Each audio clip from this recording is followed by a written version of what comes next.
বাংলাদেশের অনন্ত জলিল হচ্ছে মেগাস্টার আর শাকিব খান সুপারহিরো।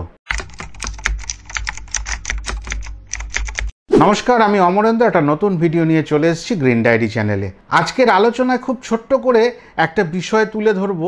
সবাই জেনে গেছেন, তবু একটু ছুঁয়ে যাই আমার মতো করে। অনন্ত জলিলের স্ত্রী বর্ষা, তিনি একটা অদ্ভুত কথা বলেছেন।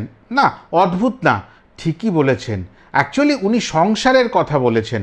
সংসারের মধ্যে উনি সুপারস্টার আর ওনার হাজব্যান্ড অনন্ত জলিল হচ্ছে মেগাস্টার। প্রত্যেক সংসারেই তো স্বামী স্ত্রীর মধ্যে এই বোঝাপড়া থাকা উচিত, তাহলেই তো সেটা সুন্দর সংসার হয়, শান্তির সংসার হয়, সুন্দর একটা পরিবার তৈরি হয়। এই বোঝাপড়া থাকা দরকার। তাদের বোঝাপড়া ভালোই আছে। তবে এই কথাটা পাবলিকলি বলেছেন, তো তাতে দু চার কথা বলতেই ইচ্ছা করছে। হ্যাঁ, মেগাস্টার কেন, আপনি তাকে আকাশের তারাও বলতে পারেন, তাতে অসুবিধা নেই। কেন, আপনার স্বামী, আপনি কতটা তাকে তেল মারবেন, কতটা অয়েলিং করবেন, সেটা আপনার হাতের ওপর। কিন্তু সমস্যাটা কোথায়, শাকিব খানকে যে বাংলাদেশের মেগাস্টার বলা হয় সেটা সারা পৃথিবী জানে। আর এই উপাধিটা কিন্তু শাকিব খান নিজে থেকে তার নামের আগে বসাননি যে মেগাস্টার শাকিব খান তিনি লেখেন, যেমন অনেকে সুপারস্টার লেখেন। সেইটাও কিন্তু অন্যরা তাকে দেয়, সেই ট্যাগটা নিজে নিজে করা যায় না। তা সেই জন্য এত সাকিবিয়ান আছে পৃথিবী জুড়ে। সাকিবিয়ান ছাড়া প্রচুর মানুষ পৃথিবীতে রয়েছেন যারা নিঃস্বার্থভাবে শাকিব খানকে ভালোবাসেন, তাদের অন্তরে তার জায়গা করে রাখেন, তার একটা সিনেমা কখন আসবে অপেক্ষা করেন, সিনেমা নিয়ে আপনাদের ভাষায় চাপাবাজি করলে রাগ করেন, শাকিব খানকে নিয়ে এদিক ওদিকের কথা বললে উত্তেজিত হয়ে যান। কেন বলুন তো?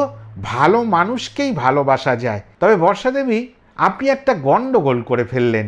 শাকিব খানকে কোট না করে এটা আরও অনেককে নিয়ে করতে পারতেন। ইন্ডাস্ট্রিতে তো বাংলাদেশে আর হিরোর কম নেই, তাদের নিয়ে করতেন।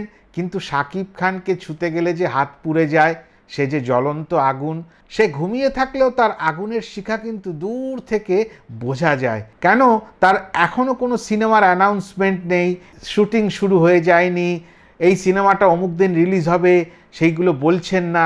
তা এখন তো তিনি একটু ঘুমাচ্ছেন, দিবানিদ্রায় রয়েছেন, একটু তন্দ্রাচ্ছন্ন। তা এখনও তাকে ছোঁয়া যাবে না।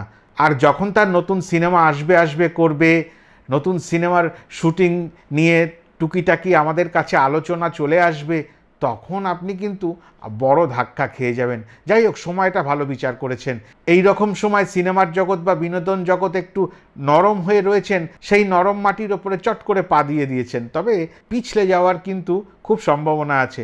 ঘরের কথা ঘরেই রাখতে পারতেন, কি দরকার আপনার স্বামীকে মেগাস্টার বলার। হ্যাঁ, মেগাস্টারটা কিন্তু কেউ মেনে নেবে না। আগামী দিনে প্রমাণ করতে বলবেন। তারপরে ওই একটা নাচের দৃশ্য দেখলাম, পাটা তো জায়গা থেকে নড়েই না, হাতটা কি এমনি এমনি এমনি করছিলেন, গাড়ির স্টিয়ারিং ঘোরানোর অভ্যাস আছে হয়তো করছিলেন, ঠিক আছে। কিন্তু ব্যাপারটা হচ্ছে কি, অনন্ত জলিল মেগাস্টার আর শাকিব খান সুপারহিরো, এই কথাটা মনে হয় শাকিব খানের নিন্দুকেরাও মেনে নেবে না। কেননা শাকিব খানের নিন্দুকের কোনো অভাব নেই। যে প্রান্তে যেদিকে যাবেন একটু খোঁচা মারা কথা, তাকে নিয়ে হাসি ঠাট্টা করা। তবে ইদানিং একটু কমেছে, কেন জানেন? ওই এখন বললে কী হবে, আবার ওই যে মাঝখানে যেমন বাংলাদেশের পরিস্থিতি হয়েছিল ওরকম তারা খেতে হবে। কেননা এখন শাকিব খানকে ছুঁয়ে দেখতে গেলে কিন্তু হাত পুড়ে যাবে। সেই জন্য আপনি হাত পোড়াবেন না, বাড়িতে রান্নাবান্না করুন, খাওয়া দাওয়া করুন, মাথা ঠান্ডা করে থাকুন। আপনার অনন্ত জলিলকে অনন্তকাল অবধি ভালোবাসুন, তাকে বড় বড় কথা ঘরে বলুন যে আপনি মেগাস্টার, তুমি আমার হিরো, আমি তোমার হিরোইন, এইসব কথাগুলো বলুন। কিন্তু ভুলেও শাকিব খানের দিকে হাত বাড়াবেন না, খুব ভুল হয়ে যাবে। যাই হোক, বর্ষা দেবী অনেক কষ্ট করে এই কথাগুলো বলেছিলেন, তবে লোকসম্মুখে বলে একটু ভুল করে ফেলেছেন, এই চর্চার বিষয় হয়ে উঠেছেন। তবে হ্যাঁ, একটু নেগেটিভ কথা বললেই চর্চার বিষয় হয়। ভালো করেছেন একদিকে। যেমন আমি জানতাম না কে বর্ষা, আপনি আপনার পরিচয় দিয়ে দিলেন, অনন্ত জলিলের স্ত্রী। আচ্ছা, তাহলে আমি জানলাম। তো এরকম জানানোর জন্য মাঝে মাঝে একটু নেগেটিভ কমেন্ট করা, এইগুলো করা ভালো। এই রকম একটা নরম সময় আপনি সঠিক পদক্ষেপ নিয়েছেন। তবে আগামী দিনে আসছে কিন্তু দরদ সিনেমার যখন প্রচার শুরু হবে, সেই সিনেমা যখন আবার থিয়েটার হলে চলে আসবে, তখন কিন্তু বিপদ হবে। কেননা প্রত্যেকে তখন দেখবে আর আপনার এই কথাগুলো মনে করবে আর আপনাকে গালিগালাজ করবে। সেটা ভালো কথা নয়, সেটা সমাজের জন্য ভালো না। এই রকম নিদর্শন না থাকাই ভালো। তবে সবাই আনন্দে থাকুন। হ্যাঁ, শাকিব খানকে নিয়ে মাঝে মাঝে কথা বলা যায়, কিন্তু তার উপাধিটা কেড়ে নেবেন না। তার উপাধি তাকেই মানায়। তিনি একমাত্র মেগাস্টার বাংলাদেশের, এটা মাথায় রাখবেন। আশা করি ভিডিওটা ভালো লাগলো। যারা যারা আমার ভিডিওটা দেখলেন, লাইক, কমেন্ট, শেয়ার করে দেবেন।